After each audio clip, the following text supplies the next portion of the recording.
Let's see what's making the headlines this morning.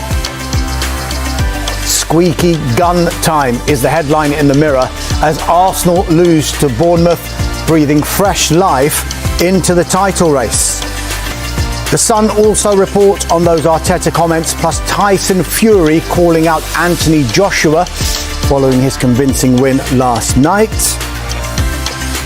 Punch and gloomy, say the Express, plus take it to the Maximus as the pre-race favourite wins the Grand National. A frustrated Mikel Arteta is pictured on the back of the Star as they leave the door open for Manchester City to get back into the title race. OK, let's get into it then, and let's start with the Sunday Mirror, because they focus, as many of the papers do this Sunday morning, on that defeat for Arsenal at the Emirates at home to Bournemouth. Mikel, you were there.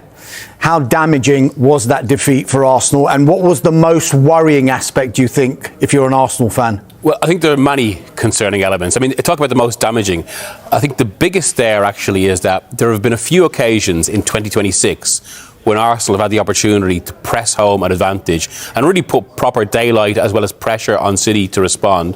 They haven't taken them. They've been fortunate so far that City have had some surprising slips, and this was the latest of them. But I think this, for all the kind of talk about anxiety, the tension around the club, I think there were two specifically newly concerning aspects of this defeat. One was that Bournemouth basically followed Pep Guardiola's template from the Carabao Cup final, and they just did a tactical number on Arsenal. And this was with Raya in goal rather than Kepa, which had been seen as kind of key in that final. Now, not everyone's going to be able to press like Bournemouth, but clearly teams have spotted something in Arsenal, how they're locked into an approach that they can get at. And obviously this could be very influential ahead of next Sunday and this big showdown. But secondly, and I think this is where there is the main worry, and it's feeding into a lot of debate you're seeing about Arsenal fans now, where if you look at a game like that, and a game where Arsenal, ultimately they have to get the result, even though a draw mightn't have been too bad for them, there was never a spell in the game where, when you think about Arsenal at their best under Arteta, or even in games where they haven't been at their best and they've had to get a win, where, other than Eze when he came on, a player was getting their foot in the ball, where they were creating these waves of attacks. There was never any concerted spell of pressure, other than these kind of half chances. Gyökeres, again, a massive source of debate there. He got his two chances, but they were sort of out of nothing. And I suppose this kind of, it articulates, I think, this feeling with Arsenal for a while. This season, more than recent seasons, they've been a team that play within the margins. And when those margins are closed, like in a game like yesterday, it looks like they don't have the responses they used to. Charlotte, just picking up on what Miguel said there, the papers are not backward in coming forward in their criticism of Mikel Arteta and Arsenal. Oliver Holt's piece in the Mail on Sunday, he says this incarnation of Arsenal looks shot to pieces with nerves and trepidation and exhaustion, both mental and physical. They can see the finish line, but they are shrinking away from it. And if you look at Sam Wallace's piece in the Sunday Telegraph as well, he focuses on what happened at the Emirates yesterday. He says, look, it was there from early on, a kind of dread that stalks the Emirates now. Are Arsenal about to blow the Premier League title? The possibility hardened over the course of a game that was tough going for those home fans who have rationalised what has gone before on the basis on what they hope is to come. Those words, nerve, bottle, they've come to the fore once again. Are they losing their nerve at precisely the wrong time again? I think if we look at how they've been performing, I think from the turn of the year, can we argue that they've played really, really well? Arguably not, but they're really effective and efficient in what they know they're good at, in terms of defending really well, performing really well with the set pieces, getting a 1-0 lead and getting it over the line. But you're right in terms of the nerves. I thought as the clock was ticking down yesterday, Miguel was just talking about it, they got in and around the box, they looked nervous, they were just hashing at chances. Gyökeres, there was time to take a touch, he wouldn't, he just hit it first time, wouldn't get it on target. They never looked like they were going to get back in the game, and I think obviously the longer it went on, the fans, we heard them boo at full time.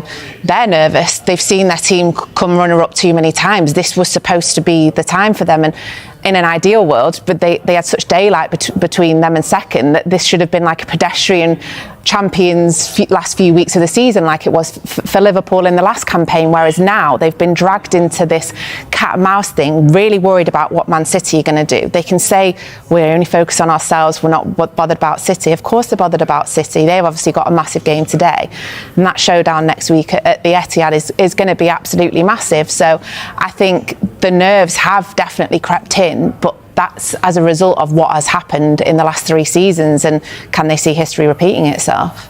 To Charlotte's point, I think an interesting aspect of that, and the nerves Arsenal felt yesterday and the stadium felt, is Arteta's role pre-match and kind of bigging the game up, because he did this whole thing in his press conference about have an early breakfast, it's an early kick-off, bring your lunch, bring your dinner, which now kind of threatens to be a potentially memorable line if Arsenal do blow this title race. And actually that game arguably should have been a fairly routine home game for the champions-elect. Bournemouth are a good side. They were unbeaten in 12, was it, or 11? Since the Arsenal defeat, actually. Since the Arsenal defeat, but they're still 13th in the table, I think. You know, they're still a mid-table side. So bigging that game up for Arteta arguably hasn't worked. You know, it's fed into the nerves. It's fed into the sense that there's this jittery mood around the Emirates and that Arsenal kind of need to get a result, when actually, if you think about City and kind of seasons gone by, when they've walked to the title, they've approached these games in a very calm, kind of business-like manner and done the job.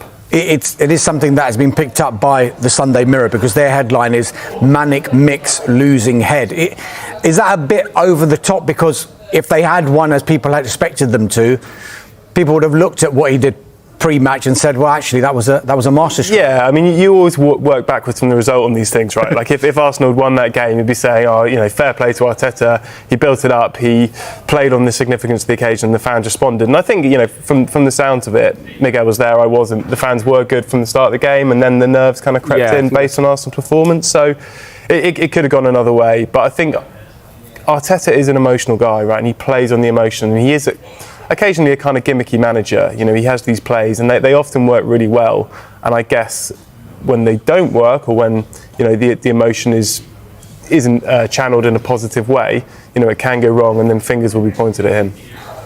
Just picking up on that, Charlotte, Martin Samuel in the Sunday Times, he says, look, the irony is Arsenal don't have to play like Manchester City to win the league. They can play like Manchester United, they can play like Everton, hell, they can play like Bournemouth. They just can't play like that. It doesn't matter what the points differential stands, as if Arsenal cannot find their mojo again. Keep playing like this, and if City draw level, Arsenal are done. How big is a challenge this now for Arteta, both on and off the pitch, and his players clearly on the pitch as well? Because you mentioned it before, what has happened in those 3 previous seasons, however much Mikel Arteta, and I've been to his news conferences, won't refer to what's happened, there's clearly going to be scar tissue there, isn't there? Yeah, of course. All the players will know. They'll think, we've been here before, surely this can't happen again. Especially, look how much money they invested in the summer. This was supposed to be their season, and for the majority of it has been. And Arteta came up with a plan. That plan has been working. He's been criticised for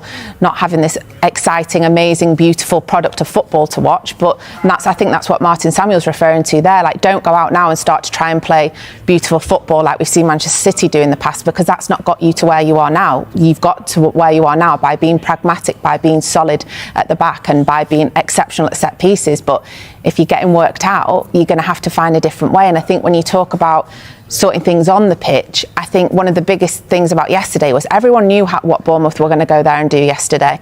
Arteta would have known what they were going to go there and do yesterday, but they just couldn't find a way to get around it. And I think that's what's so alarming. So there are many issues for him to fix in the well, it's a huge week. They've got Champions League again, haven't they, in a couple of days? Sam Dean from the Sunday Telegraph was at the Emirates as well. His piece starts, on this dark day in Arsenal season, there were disconnects all over the Emirates Stadium between the defence and the midfielders, between the midfielders and the forwards, and perhaps most damagingly of all, between the players and the supporters. Miguel, you were there at the Emirates. The narrative has been about this noise around Arsenal and how they're gripped with anxiety and nerves way before the end of the season, because I'm sure you've sat here and said, well, if they're feeling like this 20 games before the end of the season, what's it going to be like with 6 or 7 games to go? You witnessed it yesterday. How can that narrative be changed? Is it down to the fans, Does it start with Arteta? How does it change? The one thing I would say for Arsenal in this situation is, to be fair to Arteta, they've had two big moments like this. Like, one was after the defeat to Manchester United, another was after the 2-2 draw against Wolves. And in both situations, from what I've heard about, like on the training ground, within the dressing room, and also what he said in public, I think he has done a very good job of realising what was needed, taking the temperature down, and just ensuring they responded. So to be fair, like after the Wolves game, they won at Spurs 4-1. Maybe the opposition helped in that sense, and the type of game it was. But they have gone on a 4-game winning run since then. Then after the Manchester United game, it was actually one of the few games in 2026 that's been comfortable for them, a 4-0 win away to Leeds. So he has been good at that. But of course, he's got two challenges there as well. One, how often can you keep saying the same thing? And two, the closer you get, obviously, the nerves and the edge becomes different. So this is a massive challenge. Maybe the Sporting game actually helps this week, because it breaks up the week a bit. There's the possibility, or the strong possibility, I'd say, they get through to the Champions League semi-final. First time in the club's history they'll have got to 2 in a row. Alternatively, if Sporting sends blood, suddenly this could plunge them into a crisis. So, to be fair to Arteta, I would say he's managed this well. But again, it's that test amplified once more. But it's on such a knife edge at the minute. And because of what's happened historically, everyone's predicting the outcome, and that they're going to keep losing and they're going to keep dropping points, and that it's going to be, we're all going to sit at the end of the season and be writing about how have Arsenal not managed to win the league again. But it's so tight that if they go to City next weekend and they win, people will be sitting on this show the week after that saying, aren't Arsenal amazing? Because because the swing would have gone back in their favour. It literally only takes them to City to slip up a tiny bit and Arsenal to capitalise on that. And I know the reason why we're having these conversations is because we're not seeing that from Arsenal at the minute. We're not seeing them produce those performances that we saw earlier in the season, and the mentality issue is there for as a talking point for a reason. But it is so tight, and he just needs to get them up for that game next Sunday as like a final. And if they go there and win, then the whole mood around everything will change. Yeah. And obviously all of this, I mean, you mentioned it as well, Darmish, about with City don't go through the same thing. But that's obviously because of the inherent knowledge that City have won this before. And so Guardiola City never really had to go through this, because it was Mancini City in 2012 that went through this process. And I do wonder whether, I think Arsenal could, quote unquote, bottle it, but only in this spell. I can see a situation there where City win today, Arsenal potentially lose next week on the back of yesterday. It gets level when City win that game in hand. But a little like what happened in 2012 with City, after, funny enough, it was Arteta that scored the winning goal at Arsenal to beat them 1-0, and City were in meltdown. Suddenly that starts a new stage of the title race, and maybe kind of, if the worst happens for Arsenal, it brings some sort of kind of just cleansing effect, because obviously so much of this is predicated on the knowledge they haven't done in 22 years, and all on 3 second places in a row, but also just this kind of, because they've been ahead, because they've had this lead. If it gets level, I think it's potentially a new phase of the title race, or the run-in. Dan, I was sat in his news conferences pre and post Sporting and before the Bournemouth game on Friday, and he was very, very quick to point out, Mikel Arteta, about the relationship he has with the people who run Arsenal, and how everyone is united, and how even in adversity with those back-to-back defeats, which was for the first time this season, it was reinforced, that relationship that he has with them. So he's talking about the relationship and talking it up. If the worst case scenario was to happen as far as Arsenal are concerned, and neither of these big trophies come to the Emirates, what happens with Mikel Arteta? Does he go again? That's a big question. I think there'll be some fan unrest if Arsenal don't win anything this year. I think that's kind of natural and understandable. It's so hard to say, isn't it? Because we just don't know. As Miguel says, that there's so many scenarios, there's so many different ways this can go. I think a lot of people are kind of assuming that City are going to win that game. It's almost like people are factoring in those 3 points for City, but actually, I think before the Carabao Cup final, Arsenal were unbeaten in 6 games against City. So they're still in a pretty strong position going into that match. I don't know what's going to happen with Arteta. Maybe he'll decide he wants to go again. Maybe the decision will be with him. Maybe he'll decide he's had enough. He'd have no shortage of offers if he did. But I think it's just too early to say. And he made the point after the press conference that Arsenal would have taken this position in August. And I think that's obviously true. They're still in a position of strength. They're having a bit of a wobble, but it's very much still in their hands. Danny, this is a huge twist in the title race. After Arsenal have had a rocky couple of weeks in other competitions, they were supposed to get back on track, admittedly against a Bournemouth side who are unbeaten in their last 12, in fact, since they sold Antoine Semenyo. But how did Bournemouth take advantage of Arsenal's wobble? Well, I feel lucky I get to do this positive bit on Bournemouth because they were outstanding collectively, individually. With the ball, brave, high in quality, committing men forward. Without the ball, they were tenacious. They went after them all over the pitch. They are so well coached. The tactical plan was perfect. Fitness levels, discipline, every aspect. Senesi was outstanding. His distribution from the back is phenomenal. Progressive passing through the lines. There wasn't a bad performance by any player. But Truffert at left back, he was non-stop. Madueke switches off here. You'll see Arteta telling him, but it's too late. He kept going time and time again. And then at the top of your screen, you see Krupi get in between Lewis Skelly and Rice. And when the ball comes over, it's an easy tapping for him. And you think that kick Arsenal into gear, but it didn't really. Bournemouth were really good. Again, winning the ball back. Alex Scott, outstanding in the middle of the pitch, but not just winning the ball back, then having the calmness to play with the quality. Jimenez on the right-hand side was equally adventurous with his forward runs. Blocked from Gabriel there to stop Krupi. And again, watch this. All the Bournemouth team in the attacking half. Watch the press. Christie in on Zubimendi, winning it back, nice and strong, and then men flying forward. Delicate little chip, didn't quite come off for Scott, but look how many men they're committed forward. This is a team who would do this against anyone. They're full of confidence. Truffert again, playing out from the back. Watch him go. Too late, it's reactive from Ben White, he can't catch him. Another brilliant pass forward from Scott. I mean, this is a side, by the way, you'd have every right to try and keep a draw at Arsenal and just sit in. And here, overload, 4v3 on the back post. If the ball was better, Evan Nielsen, you see him coming into the edge of the box there. The mentality I think they felt that Arsenal were there for the taking. I mean, me and I were watching the game and we felt like they looked like the ones who were going to score. And this is the best example. Look, they're going 3v3 at the back. They sense they can win it. The manager was pushing them on. They get the little press now. They've got men over on the pitch. It just gets the deflection on the press.